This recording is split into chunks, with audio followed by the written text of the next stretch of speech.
तो जो अधिकारी हैं फिर उस पर हम लोग कार्रवाई करवाएंगे। ना मिली भगत से कैसे चलेगा। और मिली भगत से हम आपको कुछ दिन पहले ही बयान दिए कि सेंसिटिव पोस्ट से हम हटा रहे हैं।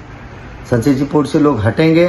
और आपको ये भी हम बता रहे हैं कि टीए डिपार्टमेंट से अभी कुछ दिन के बाद टीए डिपार्टमेंट से भी ये लोग बहुत हटने वाले हैं। जो गलत तरीका से अब बहुत दिन से रह रहे हैं वो बहुत जल्दी टीए डिपार्टमेंट से भी लोग हटने वाले हैं। तो बोकारो स्टील सिटी में कई यूनियन है, लेकिन बोकारो स्टील वर्कर यूनियन का ये नया खिलाड़ी जब से मैदान में आया है तरह तरह की बातें कर चर्चा में जरूर रहता है। इससे पहले 25 डिसमिल जमीन की चर्चा जब हुई थी तो राजू सिंह ने बोकारो शहर में चर्चा ला दी थी, लेकिन इस बार जो राजू सिंह ने कहा है उसके बाद चर्चाएं बहुत तेजी से बढ़ रही है। और बीएसएल के जो रिटायर्ड कर्मचारी हैं उनकी आंखों में आशा का किरण झलकने लगा है कि राजू सिंह जो बातें कह रहे हैं उस बातों में दम है। अगर ये कब्जे वाले क्वार्टर उन रिटायर्ड कर्मचारियों को दे दिया जाए तो उनको जरूर एक बड़ी राहत होगी। शर्मा जी हमारे साथ है। ये नया खिलाड़ी यूनियन में जब से आया है तब से बोकारो के यूनियन में हमेशा खलबली मचा रहा है। क्या लगता है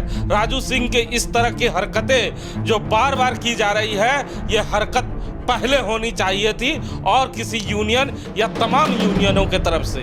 जी बिल्कुल, ये जायज मांग है। और मुझे लगता है कि जितने भी यहाँ यूनियन है जिन्होंने यहाँ पर मजदूरों की जो बात करते उन्हें बहुत पहले इस मामले को उठाना था, रखना था, संज्ञान में लाना था। लेकिन राजू कुमार सिंह ने एक जायज मांग की है कि बोकारो इस्पात संयंत्र तो हजारों क्वार्टर बनाकर रखा हुआ है, लेकिन इन क्वार्टरों में जो अवैध कब्जा है आखिर इन अवैध कब्जे को वो हटा क्यों नहीं पा रहा है। और हटा नहीं पा रहा है जिसकी वजह से बोकारो इस्पात संयंत्र के जो सेवानिवृत्त कर्मचारी है उन्हें वो आवास नहीं मिल पा रहा है और मायूस होकर या तो वे अपने गांवों को लौट रहे हैं या कहीं कहा जाता है कि किराए का आवास ढूंढ रहे हैं।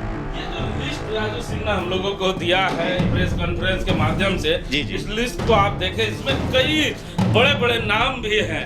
क्या लगता है इन बड़े नामों को देखते के साथ ही बीएसएल प्रबंधन घबरा जाती है या जिला प्रशासन घबरा जाती है?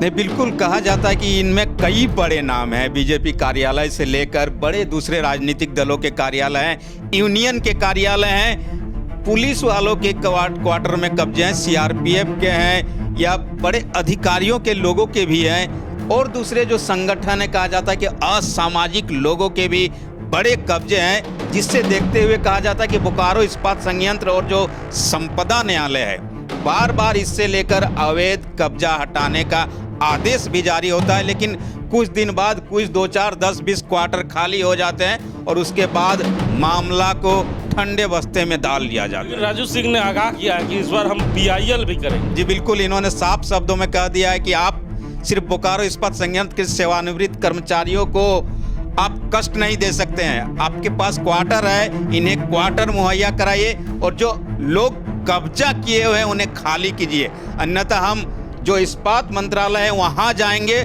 और वहां भी नहीं होगा तो पीआईएल डालकर न्यायालय की शरण में जाकर इन अवैध कब्जेधारियों से क्वार्टर खाली करवाएंगे।